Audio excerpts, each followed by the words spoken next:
चलिए, तो हमारा नया चैप्टर सेमीकंडक्टर डिवाइसेस।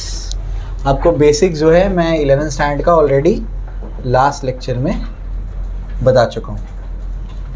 तो सेमीकंडक्टर डिवाइसेस जो हैं ये पूरा 11th स्टैंडर्ड का जो सेमीकंडक्टर चैप्टर है उससे लिंक्ड है।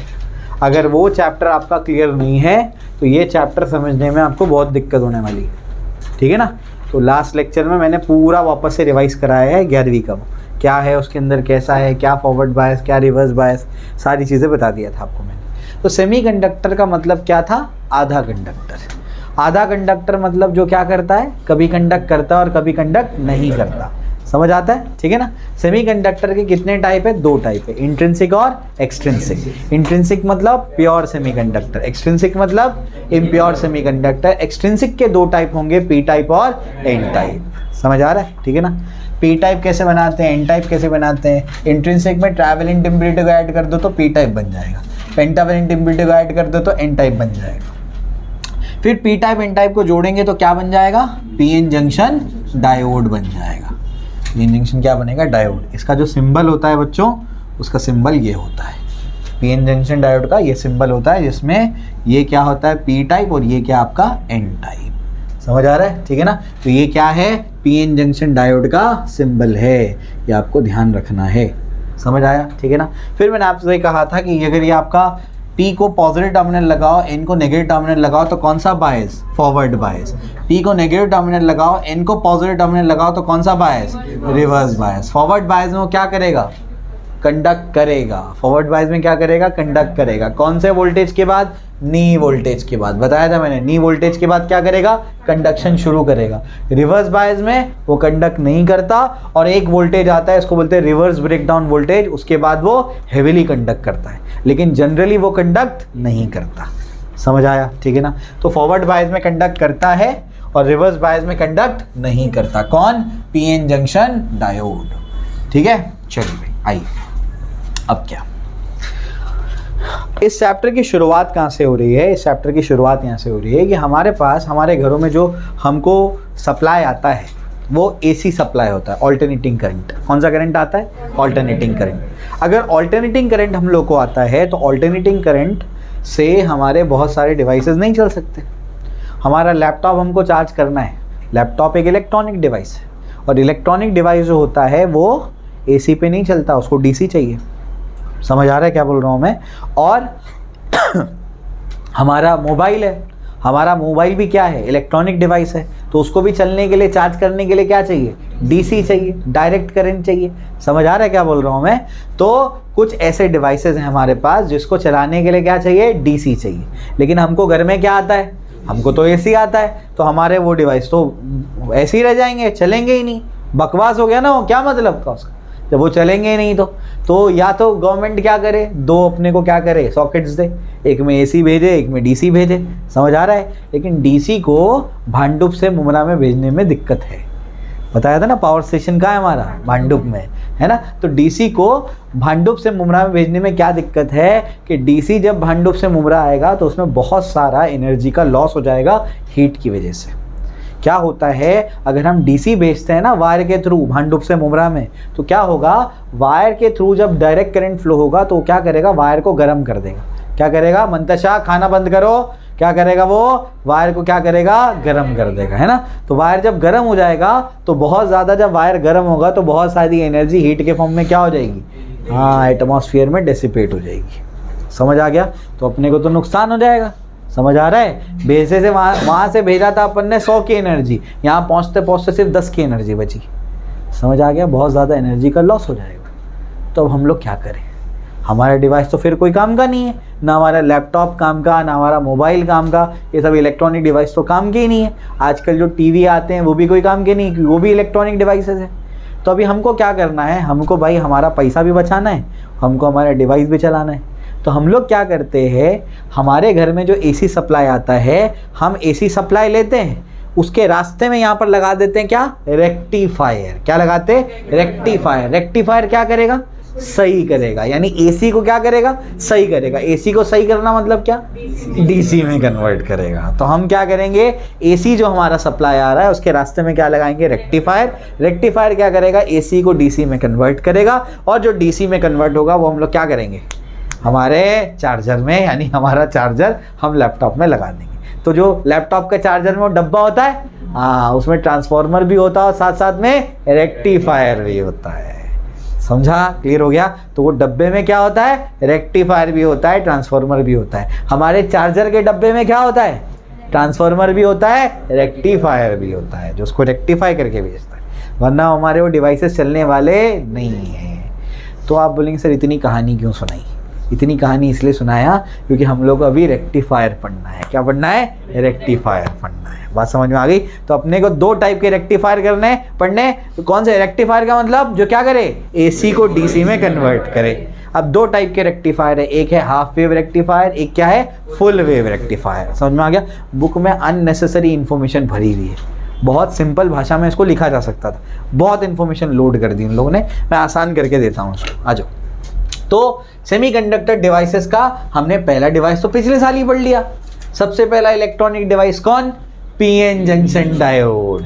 फिर उसका बायसिंग कर लिया था, याद है ना, फॉरवर्ड बायस, रिवर्स बायस, है ना, शायद याद होगा तुम लोग को, है ना। चलो भाई, तो बेसिकली क्या है, अब जो है हम लोगों को पढ़ना है रेक्टिफायर्स के बारे में।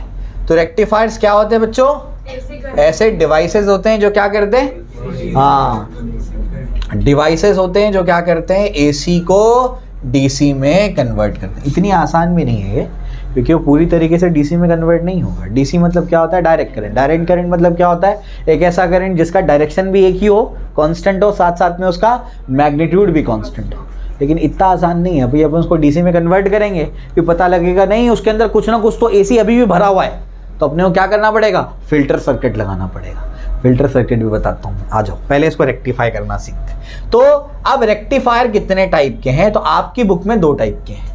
आपकी बुक में एक रेक्टिफायर है हाफ वेव रेक्टिफायर। कौन सा रेक्टिफायर है, हाफ वेव रेक्टिफायर। आपकी बुक में दूसरा रेक्टिफायर है फुल वेव रेक्टिफायर। कौन सा रेक्टिफायर है, फुल वेव रेक्टिफायर। तो एक रेक्टिफायर कौन सा है, हाफ वेव रेक्टिफायर, दूसरा कौन सा है, फुल वेव रेक्टिफायर। अब एक एक करके अपने को पढ़ना है, हाफ वेव रेक्टिफायर कैसे काम करता है, फिर फुल वेव रेक्टिफायर कैसे काम करता है। ठीक है, क्लियर हो गया। इसकी आसान भाषा की नोट्स मैं आपको दे दूंगा, ठीक है, वहीं से रट्टा मार लेना। बुक से पढ़ते बैठोगे तो बहुत कुछ याद करना पड़ जाएगा। ठीक है, क्लियर हो गया। तो एग्जामिनेशन पॉइंट ऑफ व्यू के लिए इतना याद करना है, उतना मैं आपको बताता हूँ। तो हाफ वेव रेक्टिफायर और फुल वेव रेक्टिफायर, इनमें क्या डायग्राम है, सर्किट डायग्राम, क्या कंस्ट्रक्शन है बताता हूँ। पहले इसको कॉपी करो जल्दी से।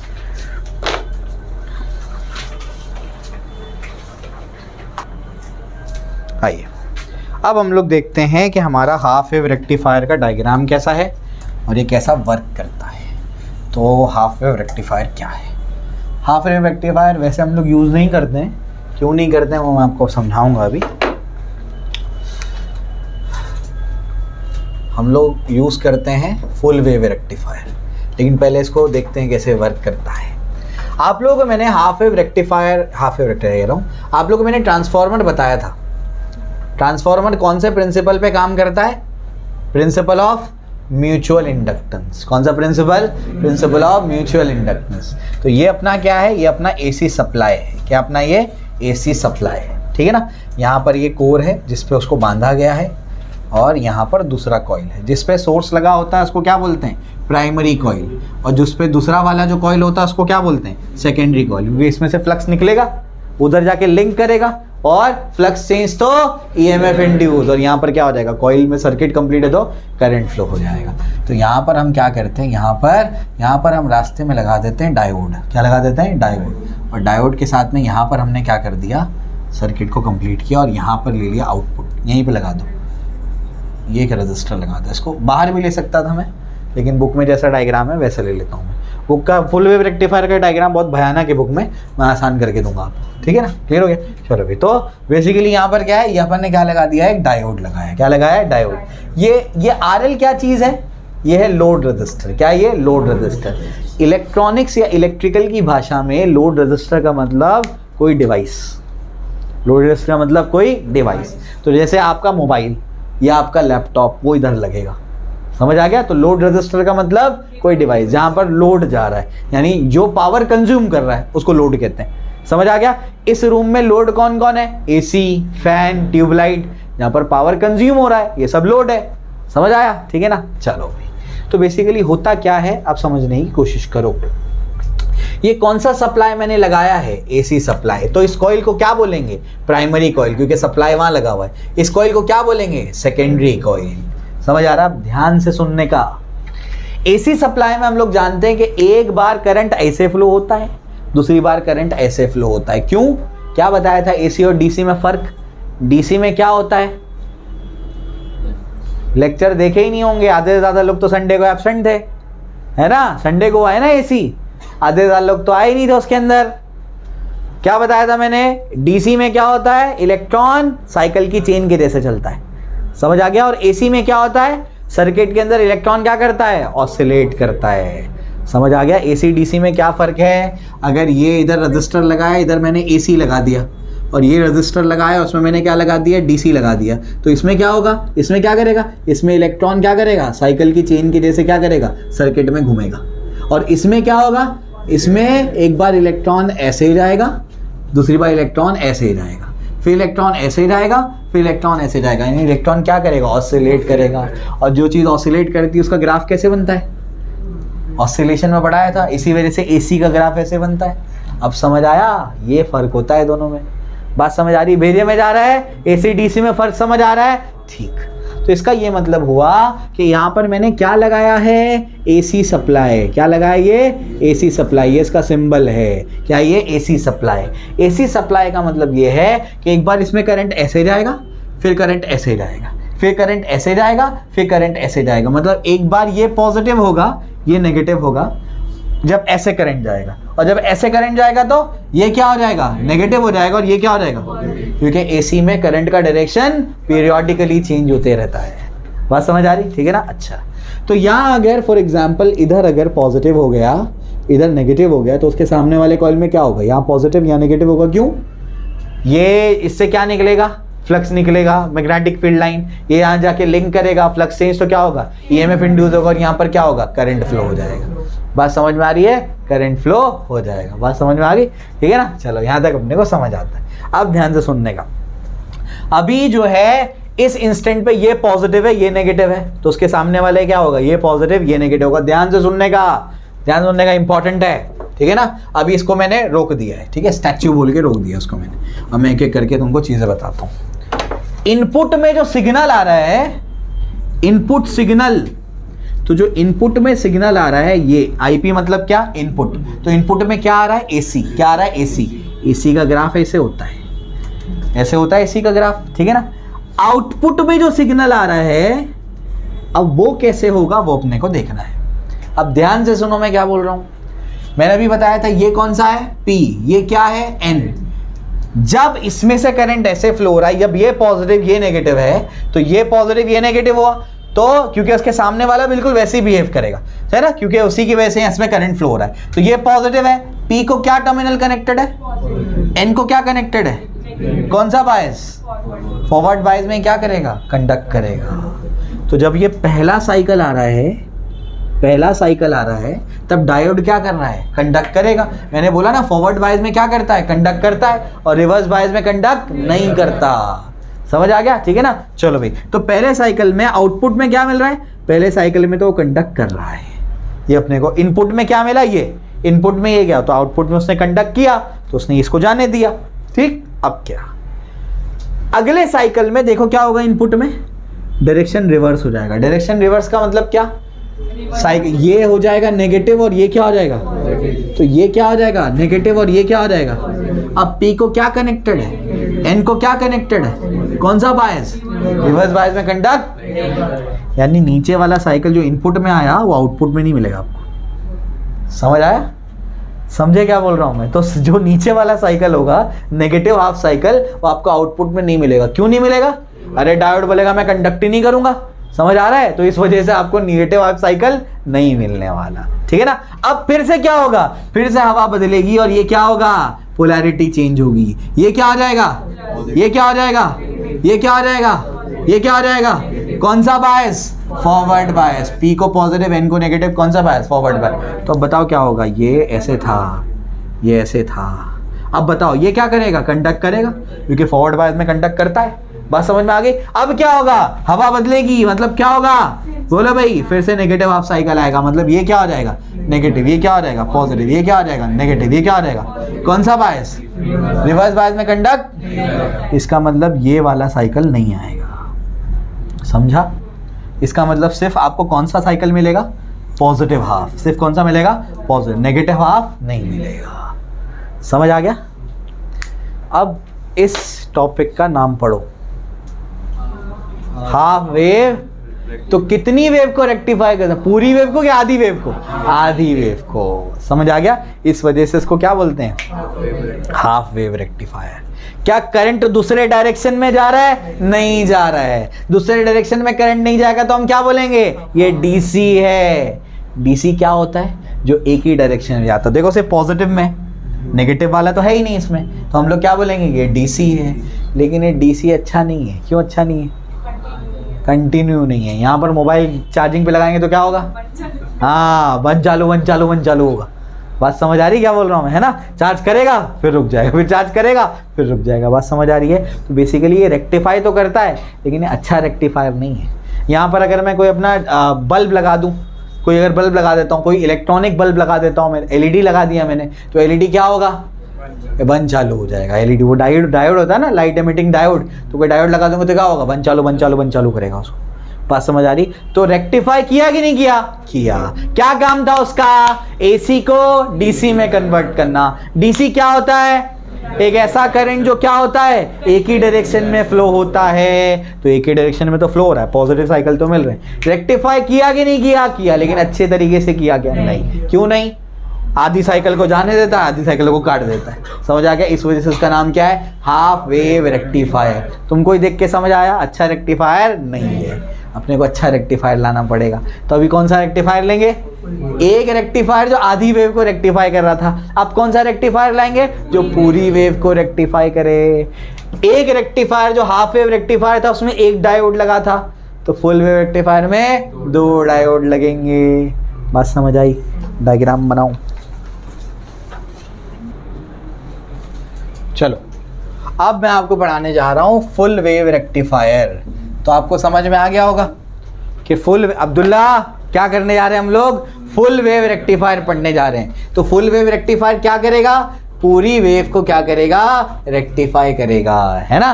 ठीक है, चलो भाई। तो पूरी वेव को कैसे रेक्टिफाई करेगा, तो इसका थोड़ा सा सर्किट डायग्राम डिफरेंट है, वो समझो। क्या डिफरेंट है, ये सब तो सेम है। इसमें कितने डायोड है, एक है। तो जो फुल वेव रेक्टिफायर होगा उसमें 2 डायोड लगेंगे, एंड ये डायोड 2, वो डायोड 1। ठीक है, क्लियर हो गया। इसमें जो है सेंटर टैपिंग भी होती है। लोड रेजिस्टर का भी समझा देता हूँ क्या है। यहाँ पर सेंटर टैपिंग हो रही है, मतलब नंबर ऑफ टर्न्स का रेशियो आप चेंज कर सकते हैं। उसमें आप मत पढ़ो, आप सिर्फ इतना ध्यान रखो कि यहाँ पर लोड रेजिस्टर लगाया है मैंने, और यहाँ पर मेरा आउटपुट मुझे मिलने वाला है। ये चीज़ यहाँ पर क्या है, मेरे पास आउटपुट है, ये ए और ये पॉइंट बी, और ये मेरा क्या है, लोड रेजिस्टर। ठीक है ना। यहाँ पर मैंने क्या कर दिया है, सेंटर टैप कर दिया है। मतलब मैंने बिल्कुल नंबर ऑफ टर्न्स क्या रखे हैं, बिल्कुल सेम रखे हैं। तो बुक का जो डायग्राम है बहुत ही भयानक सा है, आप ये बनाएंगे तो भी एक ही बात है। ठीक है ना। तुमने एक बुक पढ़ी ना, मैं सैकड़ों बुक पढ़ चुका हूँ, तो सबसे आसान डायग्राम ये है। ठीक है, चलो भाई। तो ये आप लगाओ, इससे बहुत आसानी से आपको समझ में आ जाएगा। अब होगा क्या, फिर से वही कहानी होगी। क्या होगा, एक बार ये प्लस होगा, वो माइनस होगा, वो प्लस, ये माइनस होगा, वो प्लस होगा, है ना। चलो भाई। तो शुरुआत में क्या करते हैं, शुरुआत में ये हमारा साइकिल है, इनपुट में ये है, आउटपुट में क्या है, तो फिर से बना लेंगे उसको। जो इनपुट में फिर से वही आ रहा है, लेकिन अब सर्किट में क्या चेंजेस हुए, समझ आया।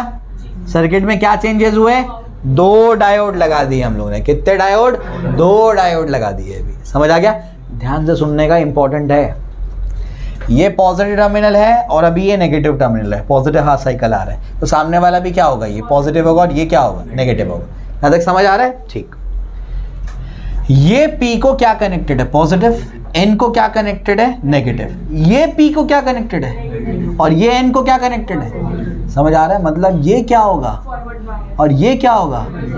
तो पहले साइकिल में डायोड 1 क्या है, फॉरवर्ड बायस, और डायोड 2 क्या है। अगर ये रिवर्स बायस है तो क्या करेगा, ये कंडक्ट नहीं करेगा, मतलब ये वाले साइकिल में इतने वाले पोर्शन में लूप में करंट फ्लो। इसका मतलब क्या, इसका मतलब करंट फ्लो होगा ऐसे, देखो पॉजिटिव से करंट फ्लो होगा, इधर पे नहीं जाएगा, क्यों, अरे करंट जाएगा तो पूरा जाएगा, ये तो कंडक्ट नहीं करवा रहा, इसका मतलब ये वाले पोर्शन में करंट फ्लो भी नहीं होगा। तो करंट यहाँ से फ्लो होगा, कहाँ से कहाँ जाएगा, ए से बी, फिर इसको वापस से यहाँ मिल जाएगा। कुछ समझ आ रहा है। तो करंट कौन से वाले लूप में फ्लो होगा, पहले वाले लूप में। क्यों, क्योंकि ये क्या है, फॉरवर्ड बायस, और ये क्या है, रिवर्स बायस। तो इसमें करंट फ्लो नहीं होगा, उसमें करंट फ्लो होगा। तो करंट कैसे फ्लो हो रहा है, पॉजिटिव से नेगेटिव, देखो ये ऐसे गया, करंट का फ्लो का डायरेक्शन क्या है, ए से बी, समझ आ गया, ठीक है ना। ध्यान रखना करंट के फ्लो का डायरेक्शन क्या है, ए से बी। तो जो पहला अपना साइकिल आया उसमें तो करंट फ्लो हो रहा है, कहां से कहां फ्लो हो रहा है, ए से बी। समझ आता है, क्लियर हो गया, ठीक, आगे बढ़ते हैं। ये कब क्या हो जाएगा, नेगेटिव, ये क्या हो जाएगा, पॉजिटिव, ये क्या हो जाएगा, नेगेटिव, ये क्या हो जाएगा, ये कौन सा बायस, ये कौन सा बायस। अब क्या होगा बताओ, ये कंडक्ट करेगा और ये कंडक्ट, समझ आ रहा है, क्लियर हो गया। अच्छा, अगर ऐसा है तो करंट ये वाले लूप में से फ्लो नहीं होगा, कौन से लूप में होगा, ये वाले। करंट कैसे फ्लो होगा, देखो पॉजिटिव से जाएगा, ऐसे जाएगा, कहां से कहां जाएगा बताओ, ए से बी।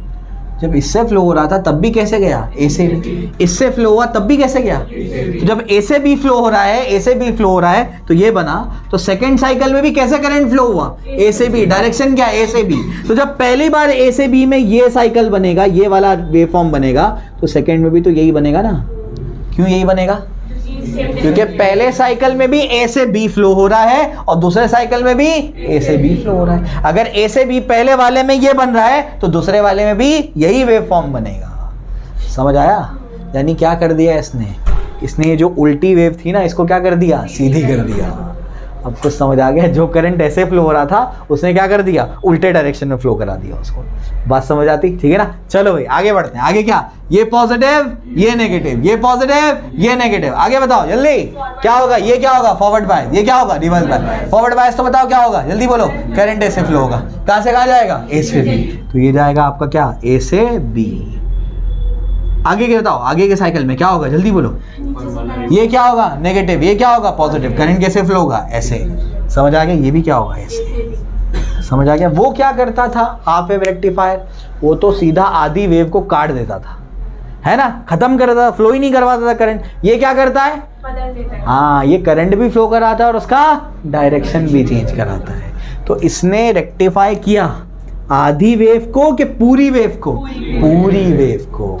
इसी वजह से क्या बोलते हैं इसको, फुल वेव रेक्टिफायर। समझ आया, क्लियर हो गया।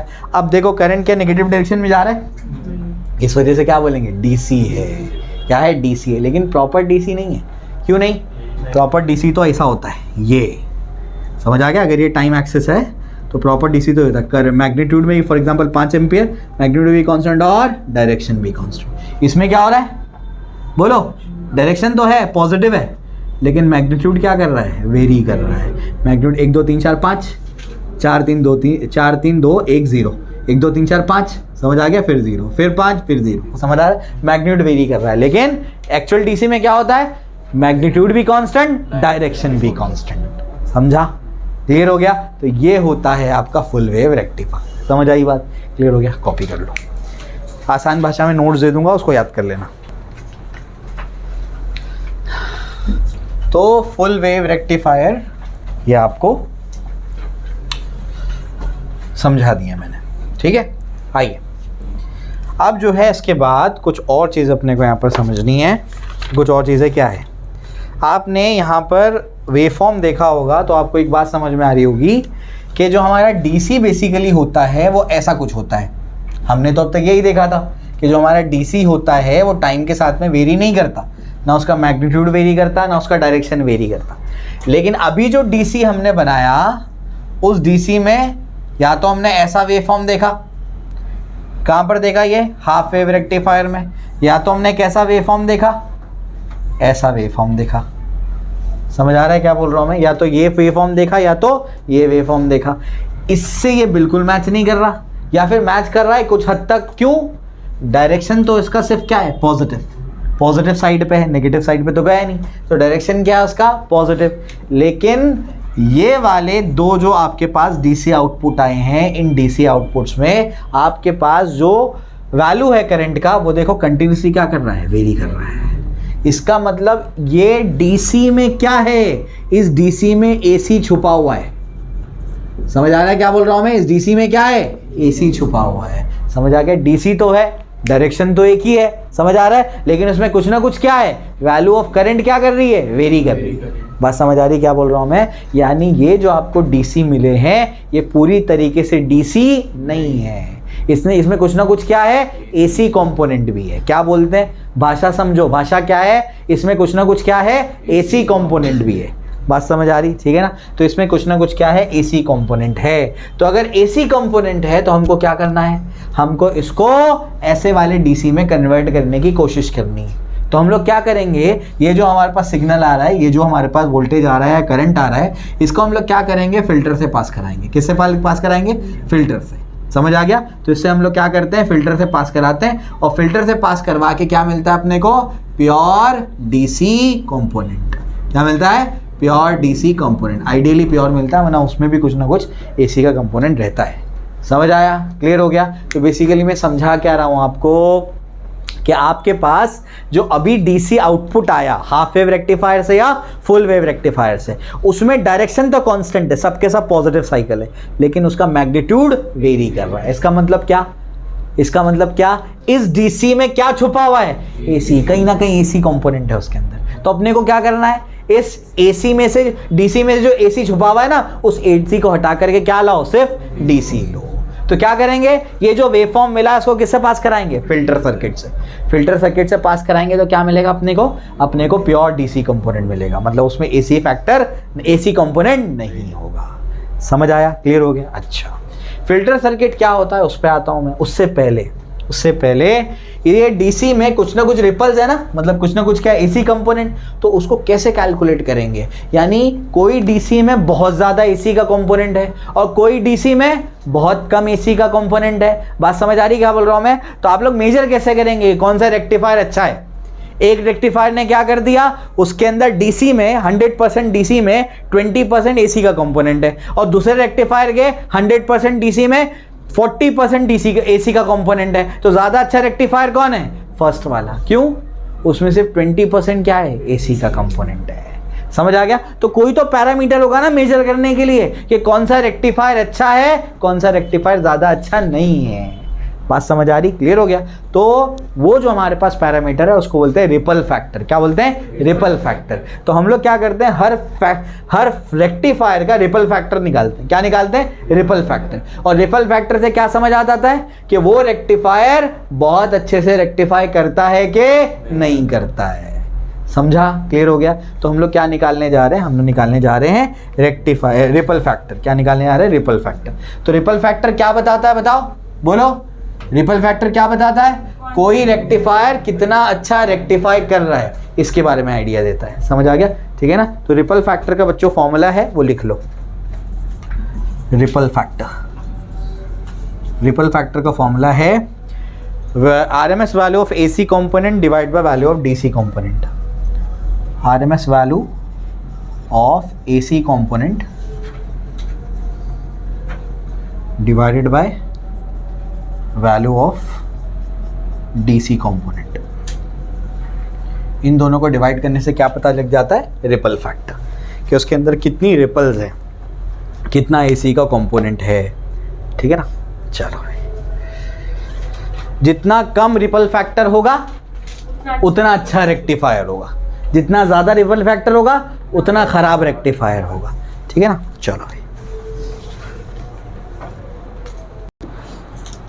चलिए, तो रिपल फैक्टर आपको समझा दिया मैंने।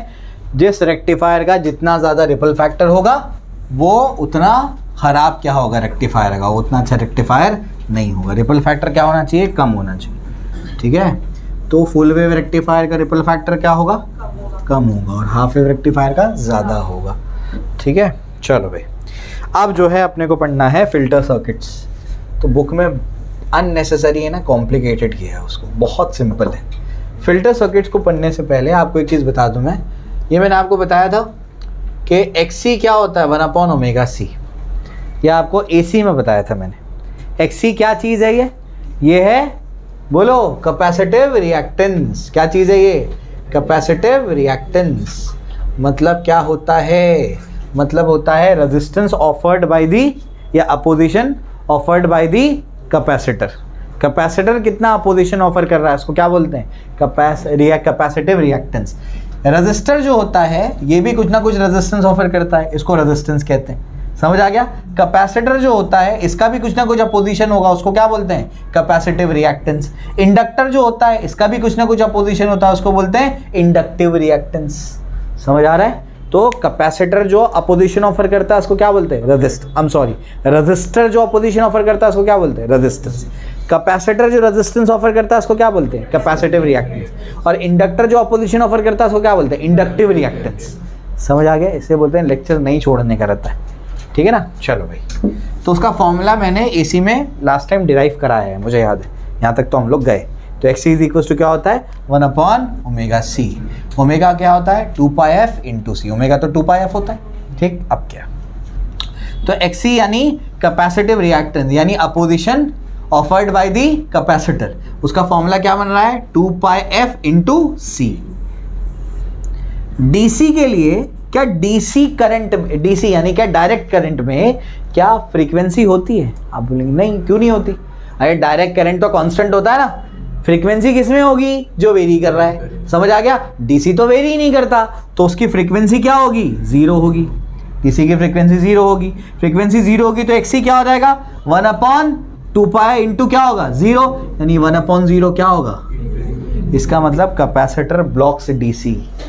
कैपेसिटर क्या करता है? DC को ब्लॉक करता है। मतलब क्या? अगर मैं यहाँ पर कैपेसिटर लगाऊं, यहाँ पर ये लगा दूं, समझ आ गया? तो एक बार चार्ज होगा, उसके एक बार पहले ये चार्ज हो जाएगा, उसके बाद क्या करेगा? उसके बाद ये DC को फ्लो होने ही नहीं देगा।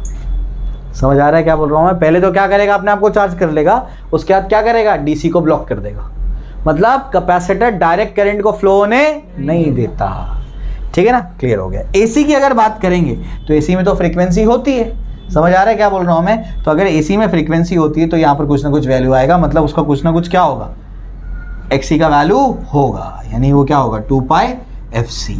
समझ आ रहा है? मतलब कैपेसिटर अलाउ किसको करेगा? AC को।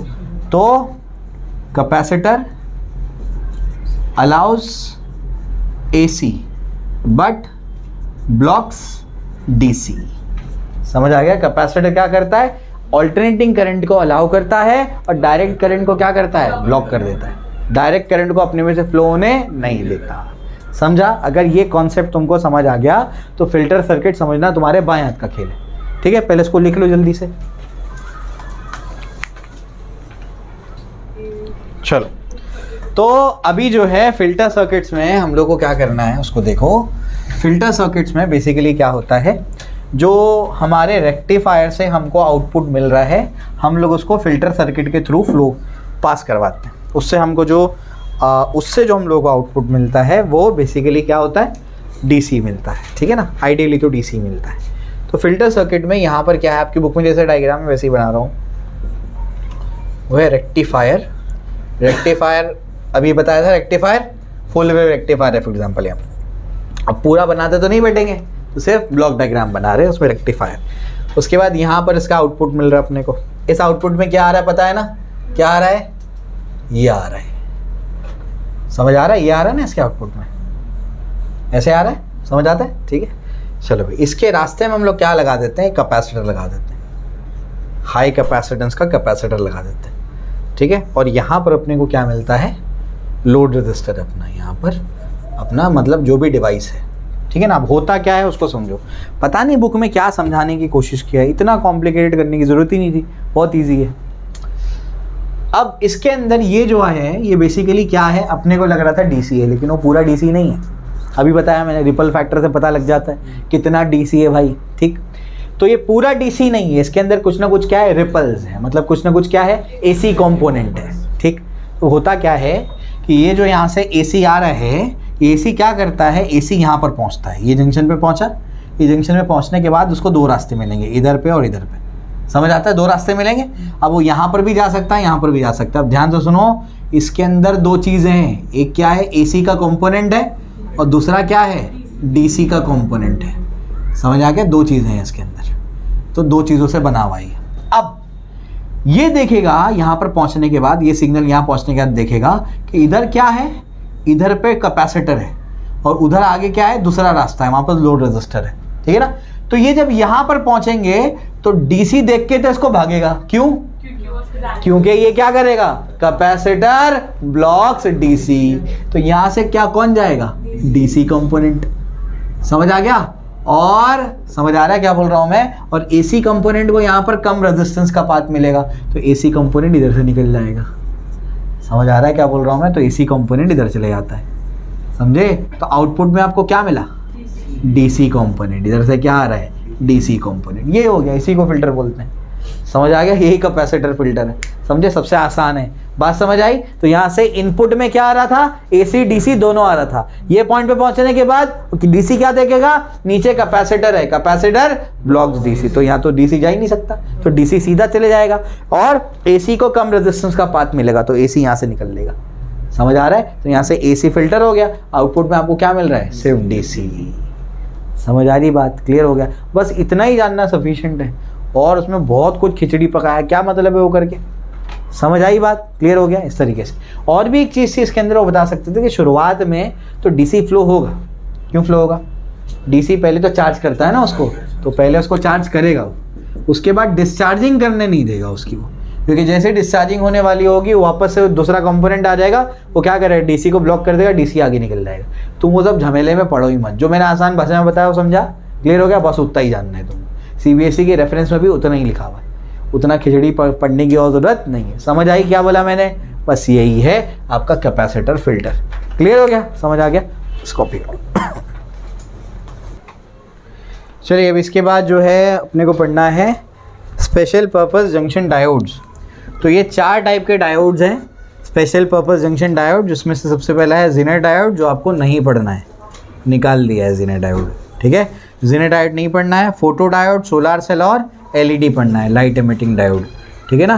तो ये 3 टाइप के डायोड पढ़ने हैं। ज़ीनर डायोड कैंसिल कर दो, 16.3.1 पूरा कैंसल्ड है, वो पूरा कॉलम, फिर नेक्स्ट पेज, फिर उसके बाद का 349 और 350 तक वो कैंसल्ड है, 350 तक पूरा कैंसल्ड है, ठीक है ना। फोटो डायोड से स्टार्ट करना है हम लोग को, ठीक है, क्लियर हो गया। तो फोटो डायोड क्या होता है और वो कैसे वर्क करता है उसके बारे में भी हम लोग चर्चा करेंगे, फिर सोलार सेल, फिर एलईडी, ठीक है ना। तो सबसे पहले फोटो डायोड समझते हैं। तो फोटो डायोड बेसिकली क्या होता है, एक special purpose PN junction diode होता है, ठीक है ना। ध्यान दो कैसे वर्क करता है, इंपॉर्टेंट है ये। तो सबसे पहला हमारा स्पेशल पर्पस डायोड कौन सा है, फोटो डायोड। फोटो मतलब लाइट, तो लाइट से चलने वाला डायोड, ठीक है ना, फोटो डायोड। फोटो डायोड का जो सिंबल होता है बच्चों कुछ इस तरीके से होता है, लाइट इस पे इंसिडेंट होती है, जबकि एलईडी से लाइट बाहर निकलती है, एलईडी से लाइट बाहर निकलती है। समझ आ गया। तो उसमें एरो ऐसे होगा एलईडी में, समझ आया, ठीक है ना। तो डायोड का सिंबल और इस पर लाइट क्या होती है, इंसिडेंट होती है, ये पीट है और ये क्या है, एन है। समझ आता है, ठीक है ना। चलो भाई, तो फोटो डायोड एक स्पेशल पर्पस डायोड होता है जिस पर लाइट क्या होती है, इंसिडेंट होती है। अब ये कैसे वर्क करता है वो मैं आपको समझाता हूँ, और आपको शायद पता होगा कैसे एक्चुअली दिखता है, उसका डायग्राम बुक में दिया हुआ है 16.9C, तो आप लोग देख सकते हैं, ठीक है ना। तो ये आपका क्या होता है, आप लोग जानते हैं, ये पी टाइप है, ये आपका क्या है, एन टाइप है। यहाँ पर ऐसे हमने क्या कर दिया, ये कैसे काम करता है, रिवर्स बायस मोड में। कैसे काम करता है, रिवर्स बायस मोड में काम करता है, ठीक है ना। तो इसको हम लोग कैसे रखते हैं, रिवर्स बायस मोड में रखते हैं। रिवर्स बायस मतलब क्या, पी को क्या लगाएंगे, नेगेटिव टर्मिनल, एन को क्या लगाएंगे, पॉजिटिव टर्मिनल। समझ आता है, ठीक है ना। अब क्या, आपको मैंने बताया था कि यहाँ पर क्या होते हैं, यहाँ पर मेजॉरिटी में कौन होते हैं, होल्स होते हैं, और माइनॉरिटी में कौन होते हैं, इलेक्ट्रॉन्स होते हैं। यहाँ पर मेजॉरिटी में कौन होते हैं, इलेक्ट्रॉन्स होते हैं, और माइनॉरिटी में कौन होते हैं, होल्स होते हैं। समझ आ रहा है, ठीक है ना। इसके बाद मैंने आपको ये भी बताया था कि इधर पे जो चार्ज है क्या डेवलप हो जाता है, नेगेटिव, और इधर पे क्या चार्ज डेवलप हो जाता है, पॉजिटिव, ठीक है ना। और ये रीजन क्या कहलाता है, डिप्लीशन रीजन। क्या कहलाता है, डिप्लीशन रीजन, बताया था मैंने आपको। और डिप्लीशन रीजन में क्या होता है, इस रीजन में होल होता है, उसके साथ में क्या होता है, इलेक्ट्रॉन होता है। बता चुका हूँ मैं पहले ही, दोनों को ज्वाइन करवाते हैं, यहाँ से होल वहाँ से इलेक्ट्रॉन जाते हैं, पहले करंट फ्लो होता है, उसके बाद करंट फ्लो होना बंद हो जाता है, फिर वो रीजन में क्या हो जाता है, होल और इलेक्ट्रॉन आकर के कंबाइन हो जाते हैं। समझ आ गया, क्लियर हो गया, बता चुका हूँ मैं ऑलरेडी। तो ये डिप्लीशन रीजन में कौन है, होल्स है और क्या है, उसके साथ में इलेक्ट्रॉन्स है, होल्स और इलेक्ट्रॉन्स हैं उनके साथ में। समझ आता है, क्लियर हो गया, इस तरीके से क्लियर है। ठीक, अब क्या, अब मुझे बताओ कि सबसे पहले तो ये यहाँ से ये जो नेगेटिव चार्जेस है ये उधर जा सकते कि नहीं जा सकते, जा सकते। क्यों जा सकते, ये नेगेटिव को पॉजिटिव क्या करेगा, अट्रैक्ट करेगा। और यहाँ के होल्स वहाँ जा सकते हैं क्योंकि ये होल पे चार्ज क्या है, पॉजिटिव, ये नेगेटिव क्या करेगा, इसको अट्रैक्ट करेगा। समझ आ गया।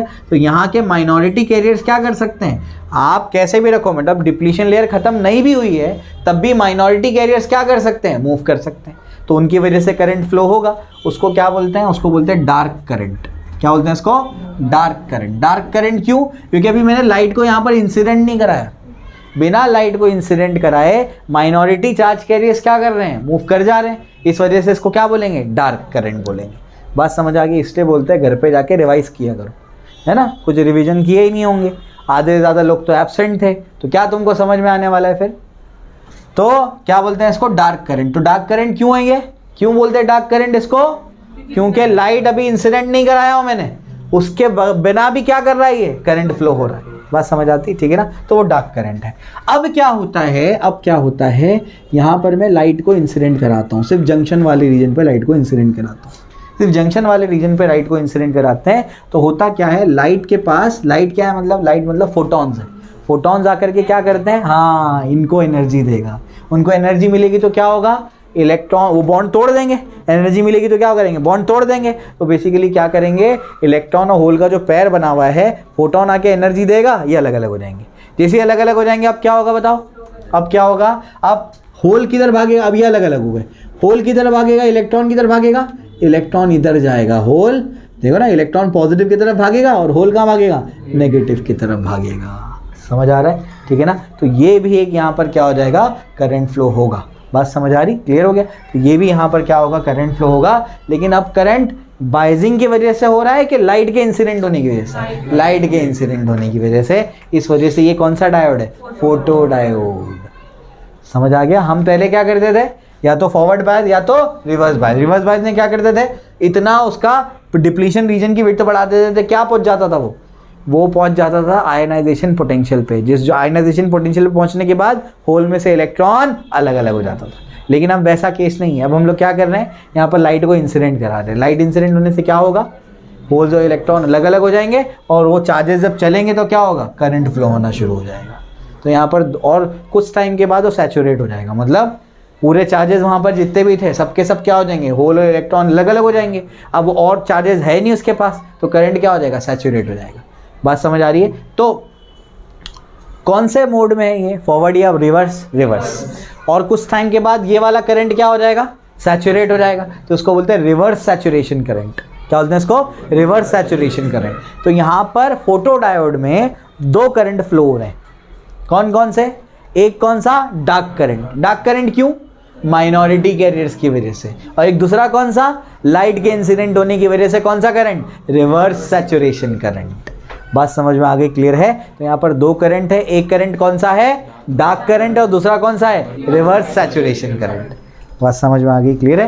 तो इस तरीके से आपके पास यहाँ पर दो ग्राफ्स बनाए हुए हैं आपकी बुक में। पहला ग्राफ देखो 16.11 जो बनाया गया है वो कौन सा है, रिवर्स सैचुरेशन करंट, समझ में आ गया। और दूसरा करंट कौन सा है, डार्क करंट, ठीक है ना। तो दूसरा कौन सा है, देखो दूसरा ग्राफ बनाया हुआ है, reverse current, relation between the reverse current of a photo diode and intensity of illumination. Intensity और करंट के बीच में क्या कर दिया, रिलेशन ग्राफ बनाया उसने, तो ये सा ग्राफ बनेगा। तो ये आप लोगों को समझ आ रहा है, ऊपर का ग्राफ समझ आया। देखो उल्टे डायरेक्शन में आकर के क्या हो रहा है, सैचुरेट हो जा रहा है, समझे। तो पहला क्या है, पहला करंट कौन सा है, डार्क करंट है। देखो इनिशियली देखो सबसे पहला ग्राफ किसका है, वहाँ पर डार्क करंट का सबसे पहला जो बन रहा है वो किसका है, डार्क करंट। सबको क्लियर है, कोई दिक्कत नहीं है, चलो भाई। तो ये चीज़ अपने को समझ में आ जाती है, कैसे वर्क करता है वो क्लियर हो गया। ठीक है। और यहाँ पर जो आपका टिपिकल फोटो डायोड बताया है उसमें से देखो सिर्फ वही इस हिस्सा ही इसने ओपन रखा है जिसमें क्या होंगे, देखो ट्रांसपेरेंट लेयर कहाँ लगाया है, सिर्फ वही हिस्से पे लगाया है जो जंक्शन है, क्योंकि जंक्शन में ही क्या होगा, जहाँ पर वो मिले वहीं पर क्या है, इलेक्ट्रॉन होल का पेयर है। सिर्फ लाइट यहीं इंसिडेंट होगी, उन दोनों को अलग अलग करेगी और करंट फ्लो हो जाएगा। समझा, क्लियर हो गया, ऐसे वर्क करता है। इसलिए कह रहा था मैं 11th स्टैंडर्ड का ढंग से पढ़ना है, पूरा पढ़ाया लास्ट लेक्चर में मैंने आप लोग को। ठीक है, क्लियर हो गया। चलो भाई, तो ये क्लियर हो जाता है। This constant value is called as saturation current, मैं आप लोगों को समझा चुका हूँ। उसके बाद जो है डार्क रेजिस्टेंस एक और चीज़ है। Photo one more term associated with the photo diode is the dark resistance. It is resistance of photo diode when it is not illuminated. समझ आ गया, जब उस पर लाइट इंसिडेंट नहीं हुई है तब उसका जो रेजिस्टेंस है उसको क्या बोलेंगे, डार्क रेजिस्टेंस। क्या बोलेंगे, डार्क रेजिस्टेंस। और डार्क रेजिस्टेंस का फॉर्मूला है maximum reverse voltage divide by dark current. तो डार्क रेजिस्टेंस का फॉर्मूला क्या है, डार्क रेजिस्टेंस का फॉर्मूला है maximum reverse voltage divided by क्या होता है, डार्क करंट। तो ये डार्क रेजिस्टेंस का फॉर्मूला है। समझ आया, क्लियर हो गया क्या बोल रहा हूं मैं। तो डार्क रेजिस्टेंस कौन सा रेजिस्टेंस है, जब इस पे इल्यूमिनेशन नहीं हुआ तो ये वाले किस वजह से तो करंट फ्लो नहीं होगा, किसकी वजह से फ्लो होगा, माइनॉरिटी कैरियर्स की वजह से। तो वो तब जो रेजिस्टेंस होगा उसको क्या बोलेंगे, डार्क रेजिस्टेंस। समझ आया, क्लियर हो गया। तो ये चीज़ है, एडवांटेजेस डिसएडवांटेजेस और एप्लीकेशंस रीड कर लेना उसके। ठीक है, चलो कॉपी कर लो जल्दी से। ठीक है, चलिए। तो अब जो है हम लोग पढ़ने जा रहे हैं सोलार सेल। तो सोलार सेल भी कुछ ऐसे ही वर्क करता है, लेकिन दोनों का जो कंस्ट्रक्शन है वो काफ़ी डिफरेंट है। ठीक है ना। तो सोलार सेल भी वर्क तो ऐसे ही कुछ करता है, लेकिन कंस्ट्रक्शन काफ़ी अलग होता है इसका। ठीक है। तो सोलार सेल के लिए, सोलार सेल भी वही करता है, लाइट एनर्जी को क्या करता है, इलेक्ट्रिकल एनर्जी में कन्वर्ट करता है। जैसे फोटो डायोड कर रहा था, है ना, लाइट एनर्जी को क्या कर रहा था, इलेक्ट्रिकल एनर्जी में कन्वर्ट कर रहा था। ठीक है ना। चलो, तो अब जो है सोलार सेल के बारे में देखते हैं। तो सोलार सेल भी बेसिकली एक पीएन जंक्शन डायोड ही होता है। सोलार सेल भी क्या होता है, पीएन जंक्शन डायोड ही होता है। और बेसिकली इसमें क्या करते हैं हम लोग, पी या एन रीजन को बहुत ही थिन बनाते हैं। एक रीजन को क्या करते हैं, बहुत थिन बनाते हैं। अब वो कैसे कंस्ट्रक्शन होता है, क्या होता है, आपकी बुक में थोड़ा सा दिया है, मैं आपको समझाता हूँ। ठीक है, तो आइए। तो होता क्या है, बहुत ईजी है। तो सोलार सेल भी बेसिकली क्या होता है, पीएन जंक्शन डायोड ही होता है। ठीक है, चलिए। तो लेकिन इसमें फ़र्क ये है ना कि फोटो डायोड में काफ़ी फ़र्क है, लेकिन फोटो डायोड में कोई भी लाइट चल जाएगी, सनलाइट भी चल जाएगी, ये वाली लाइट भी चल जाएगी। बस इतनी लाइट के पास एनर्जी होनी चाहिए कि वो क्या करे, इलेक्ट्रॉन और होल्स को अलग अलग कर दे। इतनी एनर्जी होनी चाहिए, बॉन्ड ब्रेक कर दे उनके बीच का। समझ आता है, ठीक। सोलार सेल में सनलाइट ही रिक्वायर्ड है, तभी तो सोलार सेल है। समझ आ रहा है क्या बोल रहा हूँ मैं, ठीक है ना। चलो, तो ये वर्क तो वैसे ही करता है। और इसका स्ट्रक्चर आप लोग देख लो, स्कीमेटिक डायग्राम यहाँ पर बनाया हुआ है। तो ऐसा कुछ होता है। चलो मेरे साथ बनाओ जल्दी से, टेक्स्ट बुक में गिवन है, देखो वहाँ पर सोलर सेल का डायग्राम। ठीक है,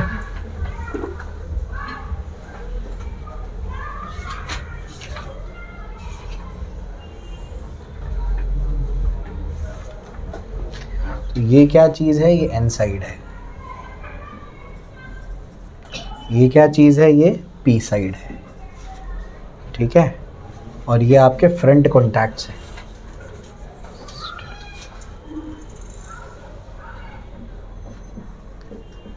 फ्रंट कॉन्टैक्ट, और ये आपका क्या है, रियर मतलब बैक, तो बैक कॉन्टैक्ट। ठीक है, चलो अब देखो ज़रा यहाँ पर होगा क्या, ये P है, ये N है। P और N का क्या हुआ है, जंक्शन। तो इनके जंक्शन पे क्या होगा बताओ, इनके जंक्शन पे क्या होगा, डिप्लीशन लेयर होगी, और साथ साथ में क्या होगा, इलेक्ट्रॉन होल्स का क्या होगा, पेयर होगा, है ना। जंक्शन पे क्या होता है, इलेक्ट्रॉन होल का पेयर होता है। समझे। अब यहाँ पर जब सनलाइट आकर के इंसिडेंट होती है तब क्या होगा, क्या होगा, ये यहाँ पर तो अपन ने क्या लगा, एंटी रिफ्लेक्टिंग कोटिंग लगा दी है, मतलब पूरा पूरा क्या करेगा, वो एब्जॉर्ब कर लेगा। समझ आ रहा है, रिफ्लेक्ट नहीं करेगा, क्या करेगा, पूरा पूरा एब्जॉर्ब कर लेगा। तो वो जो एनर्जी आएगी वो एनर्जी सीधा सीधा किन को मिलेगी, इनको मिलेगी। अब उससे क्या होगा, वही होगा, यहाँ से होल, यहाँ के इलेक्ट्रॉन क्या हो जाएंगे, अलग अलग हो जाएंगे। समझ आ रहा है क्या बोल रहा हूँ मैं। पी पे कौन सा चार्ज है, नेगेटिव, एन पे कौन सा चार्ज है, पॉजिटिव। समझ आ गया, इलेक्ट्रॉन किधर भागेगा, पॉजिटिव की तरफ, होल किधर भागेगा, नेगेटिव की तरफ, और करंट फ्लो होना शुरू हो जाएगा।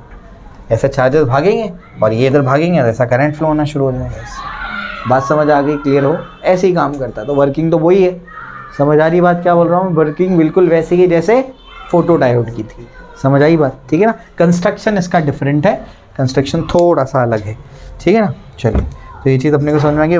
वर्किंग में आपको समझा चुका हूँ, ऐसे ही वर्क करेगा जैसे पहले आपको बताया था मैंने।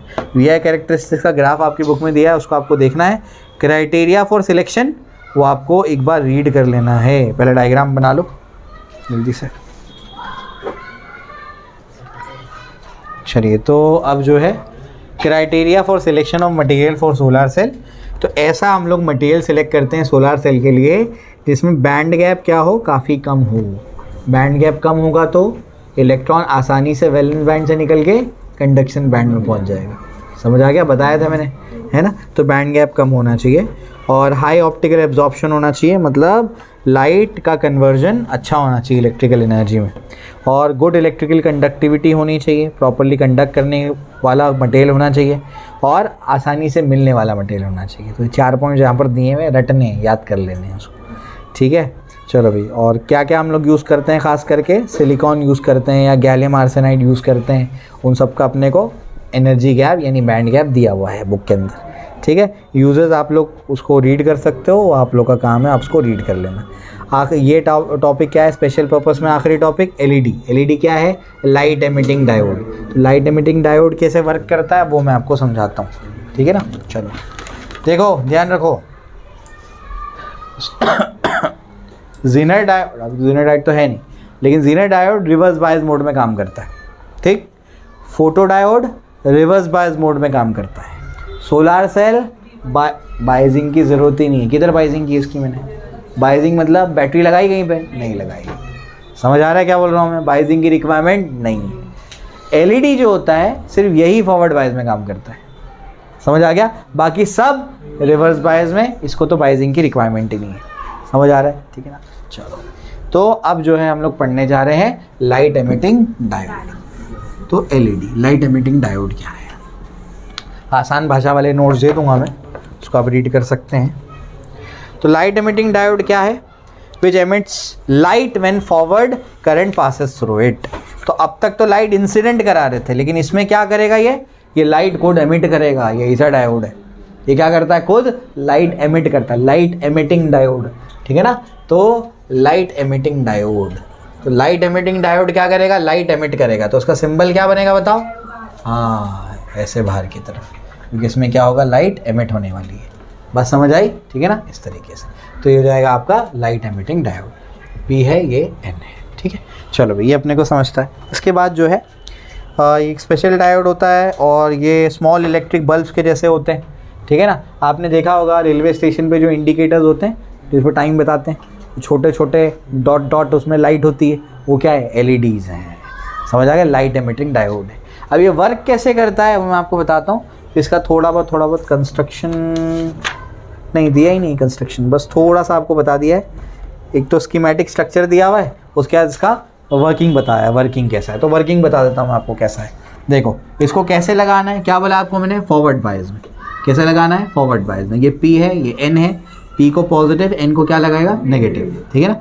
यहाँ पर क्या है, पॉजिटिव नेगेटिव चार्ज है, और यहाँ पर क्या है, पॉजिटिव चार्ज है। यहाँ पर क्या है, इलेक्ट्रॉन होल पेयर है, इलेक्ट्रॉन होल का पेयर है यहाँ पर, ठीक है ना। ये कब बने थे, शुरुआत में, जैसे दोनों को ज्वाइन किया था तो वहाँ से इलेक्ट्रॉन, यहाँ से होल आकर के क्या हुए थे, कंबाइन हुए थे, वो यहाँ पर आके बैठ गए, समझे, ठीक है ना। चलो, तो इलेक्ट्रॉन होल का पेयर है। अब क्या, फॉरवर्ड बायस में है। फॉरवर्ड बायस में क्या करते हैं हम लोग, वोल्टेज बढ़ाते जाते हैं, बढ़ाते जाते हैं, बढ़ाते जाते हैं। पहले तो करंट फ्लो नहीं होता, लेकिन बाद में नी वोल्टेज के बाद करंट फ्लो होता है। होता कैसे करंट फ्लो बताओ, ये पॉजिटिव है, ये होल्स को पुश करेगा, ये नेगेटिव है, ये इलेक्ट्रॉन्स को पुश करेगा और ऐसे आगे वोल्टेज बढ़ाएंगे, डिप्लीशन लेयर कम, और बढ़ाएंगे डिप्लीशन लेयर कम, ऐसे करते करते करते डिप्लीशन लेयर खत्म हो जाएगी। समझ में आ गया? एट द एंड क्या होगा? डिप्लीशन लेयर खत्म, यहाँ से होल भागेंगे, वहाँ से इलेक्ट्रॉन भागेंगे। जब इलेक्ट्रॉन होल भाग करके एक दूसरे के साथ कंबाइन होंगे तो बेसिकली बॉन्ड बनेगा, और जब बॉन्ड बनता है तो क्या होता है? एनर्जी रिलीज होती है। तो ये जो है इस तरीके से हम लोग बनाते हैं कि जब बॉन्ड बनेगा, एनर्जी जो रिलीज होगी वो हीट के फॉर्म में नहीं होगी, वो लाइट के फॉर्म में होगी। अब समझा? क्लियर हो गया? तो वोल्टेज बढ़ाते बढ़ाते बढ़ाते क्या करते हैं? वोल्टेज बढ़ा के डिप्लीशन लेयर को कम कम कम करेंगे और अल्टीमेटली क्या कर देंगे? खत्म कर देंगे। उसके बाद क्या होगा? यहाँ से होल भागेंगे, वहाँ से इलेक्ट्रॉन भागेंगे और क्या होंगे? कंबाइन होंगे। कंबाइन होकर के क्या होगा? बॉन्ड बनेगा। बॉन्ड बनने से क्या होता है? एनर्जी रिलीज होती है, और वो जो एनर्जी रिलीज होती है वो हीट के फॉर्म में नहीं होगी, वो तो हम लोग बोलेंगे ये क्या कर रहा है? ये लाइट एमिट कर रहा है। अब समझा? इसलिए इसका नाम क्या रख दिया गया? Light emitting diode. और इसको कैसे लगाते हैं? फॉरवर्ड बायस में लगाते हैं। समझा?